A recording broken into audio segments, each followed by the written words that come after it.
Thank you, everybody, for joining us here to the Magnolia Chamber of Commerce. We are thrilled to have the opportunity to bring some of the candidates for some really important um, offices this fall here in Seattle. And one of those is our mayor office. And today we have joining with us Casey Sixkiller. Casey, if you would just kind of introduce yourself, your family background, career, stuff like that. Sure. Well, hey, thanks for the opportunity to join the Magnolia Chamber of Commerce. And it's nice I wish we could all see each other in person, although I did get a chance to visit with Jason in person and a few others a few weeks ago up at Magnolia. My name is Casey Sixkiller. I was born and raised here in Seattle. I'm proud dad of three young kids, and I live up in Northwest Seattle. Growing up in Seattle really instilled in me a lot of the values that I carry with me today, and those center around, community service and engagement, obviously family, and really a sense of, how we come together as a community or communities to meet the challenges facing our city. And it's something that I have, relied on throughout my career, not just growing up here, but I went to the East Coast, I went to Dartmouth College, and then I spent a number of years in Washington, D.C., working on Capitol Hill for both Congressman Jim McDermott and Senator Patty Murray, working for my tribe, and as an advocate for, organizations whose voices often go unheard and unseen, and who, but elbowed our way in to make sure that when decisions are made that impact our community, that we have a voice at the table, and we're part of that design process, part of that decision-making process. And for me, running for mayor is really part about that, right? I see a city that has been transformed since my youth, and we have a number of challenges. I think sometimes we forget about all the strengths, though, and that's really what I want us to get back to. I want us to get back to a place where we can agree to disagree on things, but more importantly, agree on those things that do bring us together, and we can allow us to make progress and meet these big challenges facing the city, and not forget who we are. We have been here before. We've faced many other challenges throughout our history, but I really believe that as we come together as one city, we can really build back stronger, and push through the division and the rhetoric that's been holding us back for the last few years. That's great. Thank you, Casey, for sharing that. So for those who are watching these videos for the first time, the format that we're trying to do is we put together a questionnaire for candidates like Casey and others and ask them if they would answer roughly 8 questions covering different topics. And so in these interviews, we're going to ask those same questions so that you can hear the voice of each candidate and hear more from them as a person and not just the written word. So let's start with that. The first question that we had asked is, for you, Casey, what distinct leadership strengths would you bring to City Hall if elected the next mayor, and including examples of those strengths, if you would? Well, look, I think I have spent my life developing partnerships and working to bring folks together to solve problems and move forward. And I think this is really a moment in our city's history where we've got to get back to that, right? Where we've got to build that big table and make sure that, all voices, all interests are represented. If there's one silver lining of this past year with COVID, it's, many of us rediscovered the value of the family dinner table. And, believe it or not, I conversation is important. It helps us break through the rhetoric. And I think, too often we are making decisions in the city where we haven't done the outreach that we need to do. And I think that's both important for us to be going to those communities that have historically been underserved or not engaged, remove those barriers. But I think that's also important that we're going to other communities as well that, maybe feel as though they haven't been welcomed at the decision-making table, at the policy table, for whatever reason. But as mayor, that's a really important function, is that ability to convene and bring folks together. The second thing is, words matter. And, having worked on Capitol Hill in the other Washington and, helping to write legislation, those words really have meaning. And I think in this campaign, it's really important to be listening to the words other candidates say. And, if there's one thing about me, I am super direct. I don't mince words. I want folks to know who I am and what I stand for. It doesn't mean I'm always right, But I really think if we want to get to a place where we're solving together, we have to be really honest about what our position is and be willing to compromise, be willing to moderate. And it was one of the great lessons that, working for Patty Murray really taught me is don't let the perfect be the enemy of the good, and really be focused on progress. And I think the third thing is I'm the only candidate running for mayor that's ever run a large, complex organization. The city of Seattle is a multi-billion-dollar organization with 12,000 employees. King County, where I was chief operating officer, multi-billion-dollar enterprise with 15,000 employees and regional services across the county. That experience matters. It's one thing when you're a member of the city council and you talk about policy all day. It's a whole other deal when you have to actually take that policy, turn it into action, and see it implemented and have the ability to design with community and others, how we actually, accomplish what policymakers, what the legislative branch wanted to do. And, it's not easy. There's no instruction manual, and I'm the only candidate running that's going to be ready on day one to get to work. Awesome. Good. Thank you. So question 2, if you're elected mayor, how will you work with city council to address community concerns, including increasing affordable housing, reducing crime, promoting public safety, encouraging and supporting small business growth? What specifically will you do to promote a better working relationship with that city council that you referenced? Well, two things. One is, I think we need to remember that some of the greatest things we've ever accomplished as a city is when the mayor and the council have a good working relationship. And I think taking a page from Norm Rice, and many of us who have been in the city for a long time remember what downtown today versus downtown just a few years ago. The last time, Norm Rice as mayor and the city council, they did really amazing things. That was the last big revitalization of downtown in the 1990s. And they had a shared vision. They worked with the community. They worked with businesses. They worked with other stakeholders to really push forward a vision that wanted to make downtown, thriving, and a place that, now is one of our largest residential neighborhoods. And that really was an outgrowth of the ability to partner. The second thing is, look, I have found ways to work with the city council as deputy mayor. And I really believe, for me, on day one, it's about going downstairs to this council floor, sitting around the table and saying, you know what, the voters have spoken. They want us to find a way to work together. And it's now incumbent upon us to deliver on that. So let's find the things that we can agree on.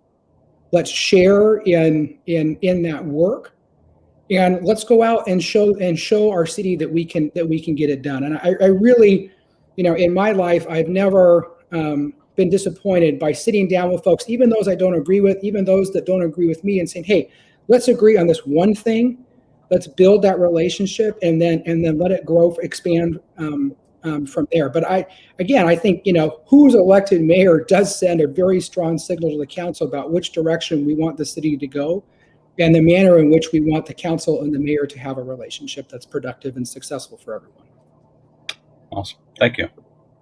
So next question, what would you like to see from organizations like a local chamber, like the Magnolia Chamber, in terms of working positively and proactively with you and your office as mayor? And how can someone like the Magnolia Chamber of Commerce be an asset for the new mayor? Well, number one is conversations like this, is being engaged civically. And, look, our chambers of commerce and our business improvement areas are great advocates for those businesses in their communities across the city. And I don't know if, where exactly things kind of got off the rails here in terms of the relationship between City Hall and our chambers and business districts. But I really believe we need to really strengthen that relationship.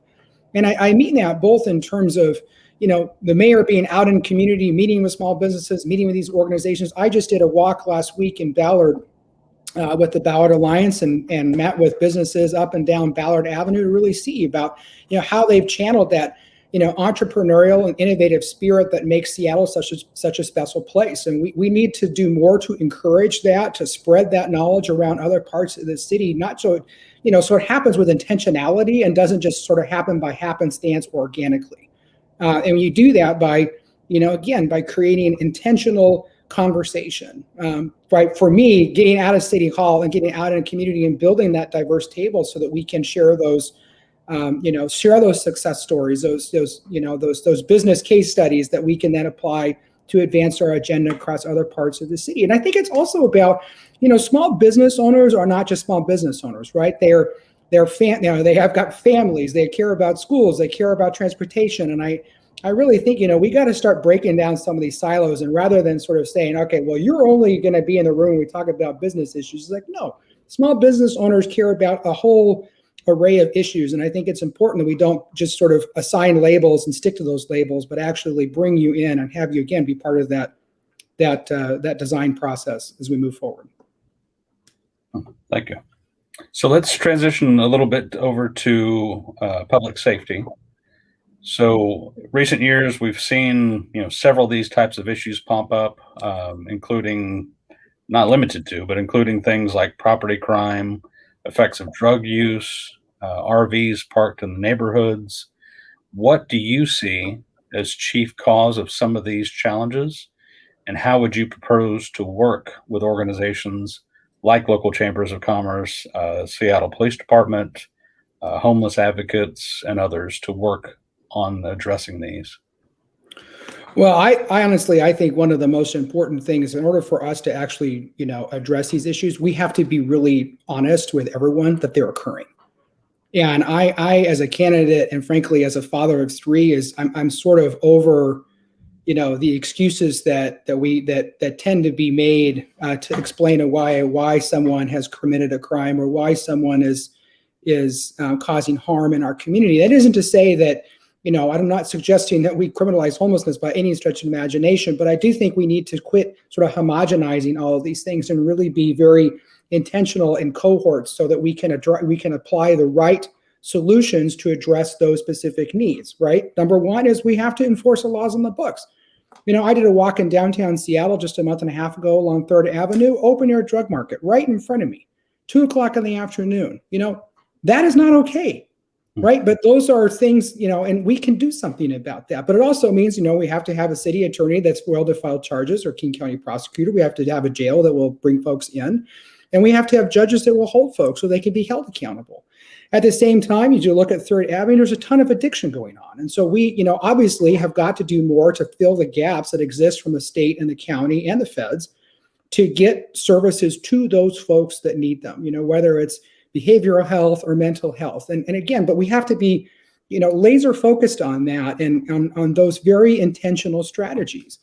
The last thing is, look, it's really easy. Just look at the data, right? Crime is up across the city, whether that is violent crime,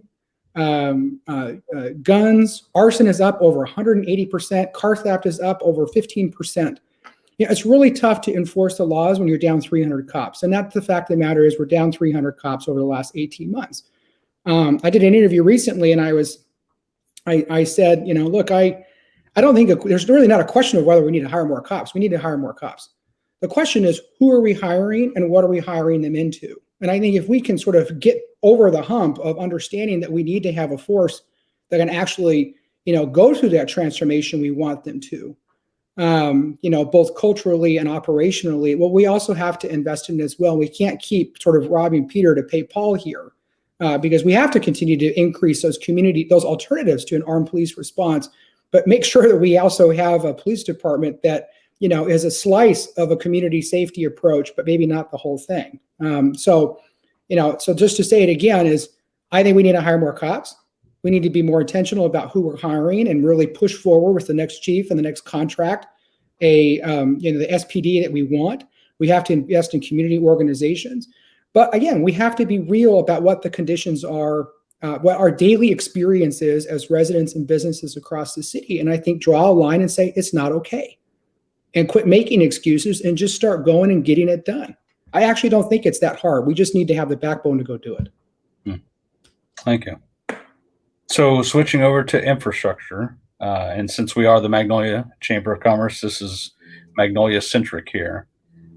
But the Magnolia Bridge, as you're probably aware, everyone watching this, it's reaching the end of its useful life. And we want to know from your perspective, Would you support replacement of the Magnolia Bridge at its current location? And if so, can you describe necessary steps to accomplish that goal? How are you going to leverage other elected officials, local, state, federal, and so forth, to find funding for that? And if not, what alternatives would you recommend? Well, I think the Magnolia Bridge is a project that sort of has been languishing and waiting for leadership for a long time. And I'm thankful for Senator Carlisle and the work he's done in the legislature to help keep some money going into that project to really look through what the alternatives in terms of that we need as part of a design of a replacement. This is also a really exciting time. For the first time in a long time, we have a new partner in the other Washington in the Biden administration who is pushing forward an infrastructure bill. And look, I worked in DC, last time there was a major infrastructure bill and helped secure the money to place the South Park Bridge, to expand light rail to North Seattle, and make other infrastructure investments across the city. I know how to put these pieces together. And I think for the Magnolia Bridge, we don't want a situation where we're closing that bridge and rerouting traffic. We've all seen what's happened in West Seattle. And although that was unpredictable, the reality is we can predict the conditions of the Magnolia Bridge. And so let's not wait for that moment when we have to close it and actually work to have a plan in place to replace it. Now, I do think it should be replaced in its current location. I think the design of that is something that we need to continue to talk about. And I am a big believer in multimodal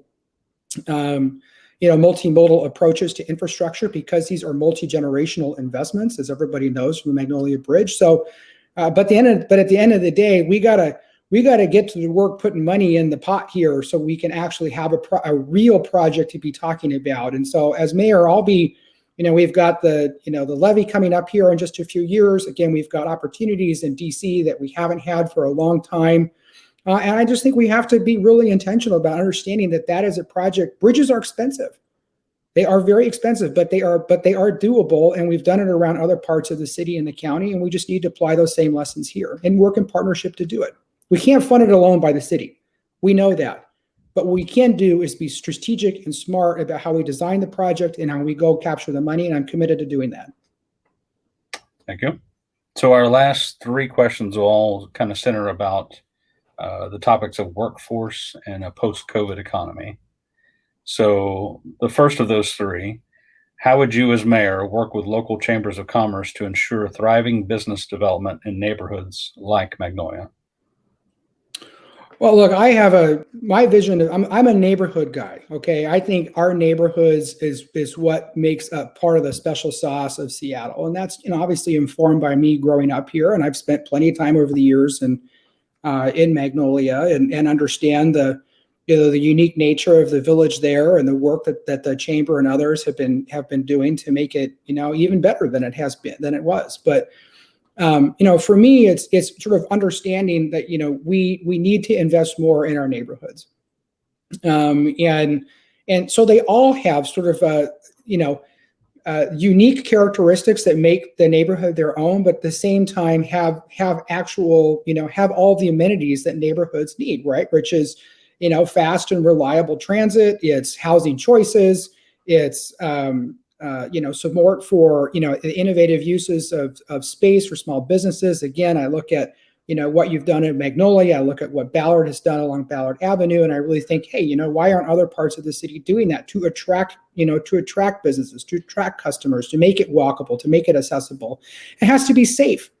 We have to make sure downtown's a really good example of that. We have to make sure that our business districts are safe and welcoming for folks to come back to. And that's why, since I entered the race, I've said with response to homelessness, I want every tent at every park and every tent at every business district as a forcing mechanism to align our systems. Again, I know that when we actually say, here's what we want to accomplish, and you have a plan to do it, you can achieve it, rather than sort of the popcorn approach that we often take. But again, Jason, I think it really comes back to having that partnership and that ongoing dialogue, and trying to cut through red tape. And again, I think just view our business districts as partners, and fuel that innovative approach, and try not to be a barrier to it.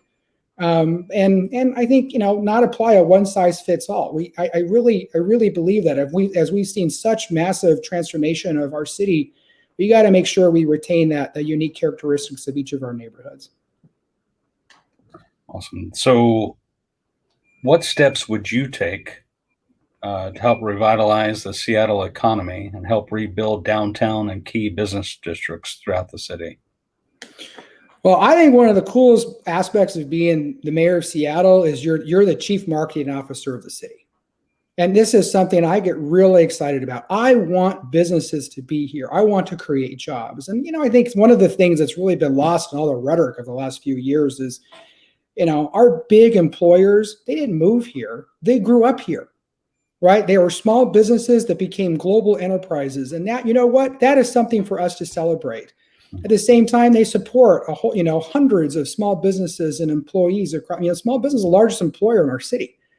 And so we need to sort of, quit giving folks the Heisman and say, hey, it's time for us to be on the same team and work together to make sure that this is an environment where you can thrive. And I think that's looking at, not just sort of the conditions on the street, but it's looking at the tax structure. It's looking how we're, what our city policies are for, growth or, again, street use and other things, so that we can really, encourage small businesses and support small businesses. Clearly, COVID had a really, a huge impact on a number of small businesses who, I really think we need to continue to invest in them. And that's, we've been successful in our stabilization grants, but I think the last round there was like 12 or 13,000 applications and 1,000 grants given. I think we need to really double down on that. I think the worst thing that we could do is a small business has found a way to make it through the past year, and then they don't make it either because they can't reopen because of the conditions on the street, or they're just the costs of trying to keep their doors open are just too high. So let's make that investment today. Short-term loss for the city, long-term gain in terms of revenues that we then get to redistribute across the city as we and move our city forward. So it's and then the last thing I would just say, Jason, and maybe this is the next question I can't remember, is we got to get downtown back. Downtown is, is our front door. It says whether Seattle is open for business and a place where you want to spend money, and we have got to do everything in our power to bring it back. Awesome. So yeah, the last question, and you probably touched on this a little bit, but maybe there's some more, but what are your business and workforce priorities? And specifically, how will you work with business and labor interests and the city council as well to seek consensus among all the various stakeholders? Well, I think we have to remember that when we work in partnership, great things happen. And even if we just look at the past year, we went from being on the, sort of one of the first city in the United States to be impacted by COVID, and now leading the nation in terms of overall vaccination rates, and well on our path to fully reopening our economy here in just a couple of weeks. That didn't just happen, right? That was done in partnership with community partners and businesses to get vaccines out into the community. And again, I think time and time again, when you look at some of the major accomplishments that over the last 30 or 40 or even 50 years of this city, it's been done in partnership with business, with the city, and with labor. And, that I think is the trifecta that we need to get back to, whether that's, creating, more opportunities for young people to be part of, greening our economy and greening our infrastructure.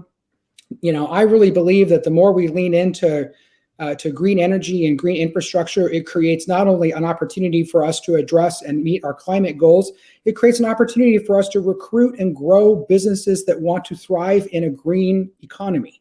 And I think it creates a career pathway for young people who want to be in the trades or who want to be in business connected to that type of work. I think the second thing is, we have got to close the opportunity gap for people. And I think the way that works is, I don't think we've talked enough about how hard childcare is. I got 3 kids. The cost of childcare is crushing.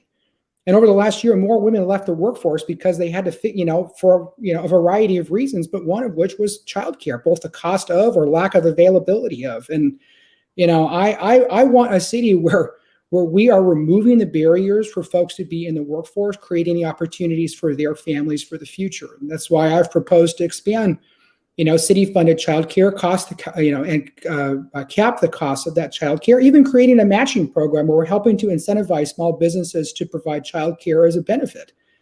We have to do those things so that we are both preserving the jobs we have, creating opportunities for growth, and making sure that the jobs that folks do have allow them to stay in the city, right? That is, I think, one of the most critical things is if we can, create those career pathways and make sure that, if you have a family and you want to be in Seattle, there is a way for you to be in Seattle. Good point. Well, Casey, thank you for taking the time both to fill out the questionnaire and answer it so well as be here and do the interview. Before we wrap up, I was going to ask you for, closing statements, things that you would want people to kind of walk away with about you and how you're differentiating from other candidates that are running. And then finally, also, how do they find out more about you? Website, where do they learn more about your campaign? Well, number one, thanks for the opportunity to join you here today. Again, I wish we could do it in person. I look forward to getting back up to Magnolia and visiting with folks, and I'm happy to do it anytime. But this is a defining moment for our city. And there are a number of candidates running for mayor. But I think also this is a time for us to, close one chapter and start a new one. And we start a new one with new leadership.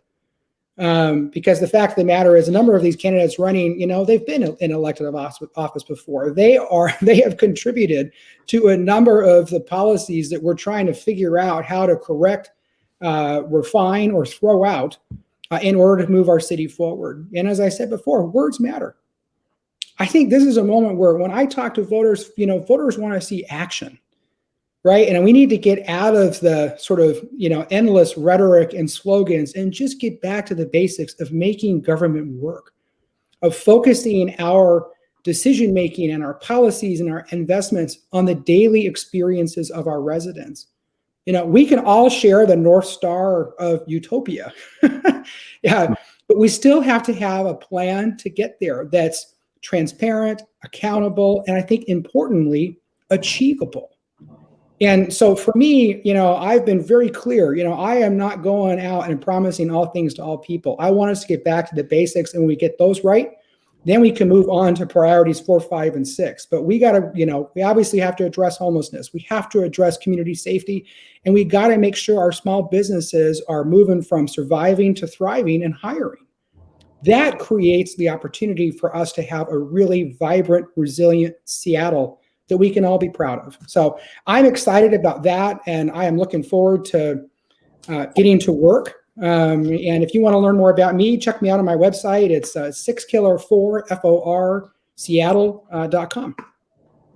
Casey, thank you so much. This has been a treat to hear your heart today. So I appreciate all that you're doing, and let's stay in touch.